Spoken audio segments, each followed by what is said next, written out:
Hello students, welcome to my YouTube channel. ভিডিওটো আৰম্ভ কৰাৰ আগতে তোমালোকে এটা ৰিকুৱেষ্ট কৰিম, যদি ভিডিওটো ভাল লাগে তেনে লাইক কৰিবা, শ্বেয়াৰ কৰিবা আৰু সাবস্ক্ৰাইব কৰিবা। তেনে ভিডিওটো আৰম্ভ কৰোঁ। আজি মই তোমালোকৰ BA 4th চেমৰ পলিটিকেল থিয়ৰী ধাৰণা আৰু তৰ্কৰ প্ৰথম চেপ্টাৰটো আলোচনা কৰিম। স্বতন্ত্ৰতা আৰু সমতা, ফ্ৰীডম এণ্ড ইকুৱেলিটি।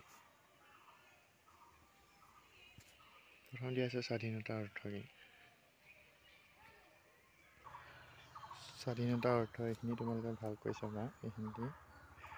তাৰপিছত নেক্সট হৈছে এইকেইটা চাবা ভালদৰে, স্বাধীনতা আৰু স্বতন্ত্ৰতাৰ পাৰ্থক্যসমূহ চাবা।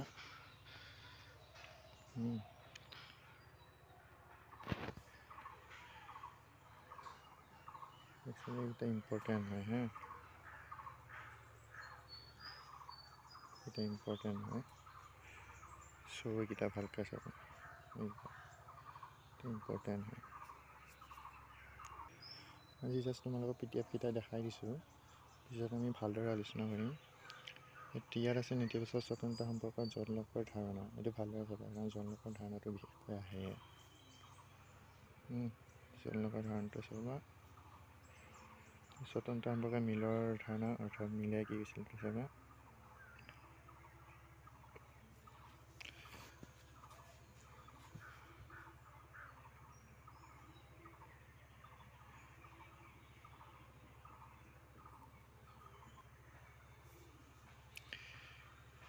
এইবিলাক ভালকৈ চাই ল'বা দেই তোমালোকে।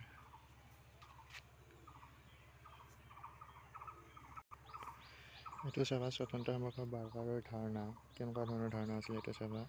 আৰু বিশেষকৈ তেওঁলোকৰ সংজ্ঞাসমূহ চাবা, লিখকৰ সংজ্ঞাসমূহ চাবা। যেনে ধৰা হ'ল বাৰ্কাৰৰ কি কৈছে যে the principles of social and political theory নামৰ কিতাপখন, অৰ্থাৎ বাৰ্কাৰে লিখা গ্ৰন্থখনৰ নাম কি বুলি আহিব পাৰে। তেতিয়া তোমালোকে লিখিলোঁ যে principles of social and political theory. তেনেধৰণৰ গ্ৰন্থসমূহৰ নামবোৰ চাবা লেখকৰ, তেতিয়াহ'লে আৰু পৰীক্ষাত একো খোজা নালাগে তোমালোকৰ, ভালদৰে তেতিয়া লিখিব পাৰিবা।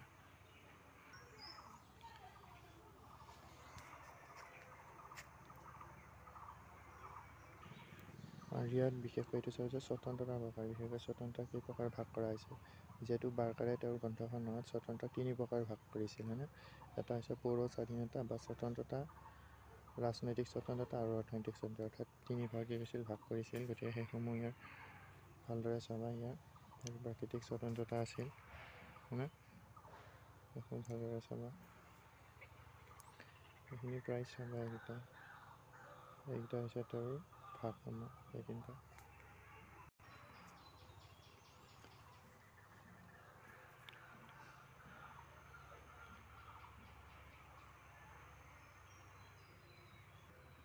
স্বাধীনতাৰ কিছুমান নেতিবাচক ইতিবাচক স্বতন্ত্ৰতা আছে আৰু সেইসমূহ আমি বিশেষকৈ আলোচনা কৰিব লাগিব হয়নে। সেইসমূহ বিশেষকৈ চাবা যে স্বতন্ত্ৰৰ নেতিবাচক কি আৰু ইয়াৰ ইতিবাচক কি, সেইসমূহ ভালকৈ চাবা। এইবিলাক তেতিয়া ভাল হ'ব। আৰু ইয়াত ইতিবাচক স্বতন্ত্ৰৰ বিষয়ে বহলাই লিখা আছে, সেইসমূহ তোমালোকে ভালদৰে চাবা। আৰু সক্ৰিয় স্বতন্ত্ৰৰ বিষয়ে দিয়া আছে ইয়াত। আৰু ইয়াত আছে মুক্ত হোৱাৰ অধিকাৰ হিচাপে ইতিবাচক স্বাধীনতা। আজি আমি জাষ্ট PDFটো চাইছোঁ, পিছত বাৰু ভালদৰে আলোচনা কৰিম।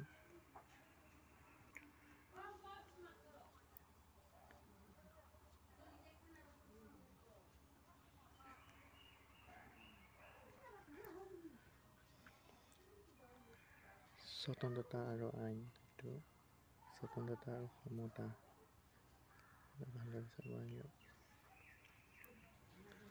স্বতন্ত্ৰতা লাভ কৰিলে নহ'ব, স্বতন্ত্ৰতা লাভ কৰিবৰ কাৰণে আমি কিছুমান তাক ৰক্ষণাবেক্ষণ দিব লাগিব, তাক ছেভ কৰিব পাৰিব লাগিব, সেইসমূহ ইয়াত উল্লেখ কৰা আছে। আজিৰ ভিডিঅ'টো ইমানতে সামৰিছোঁ।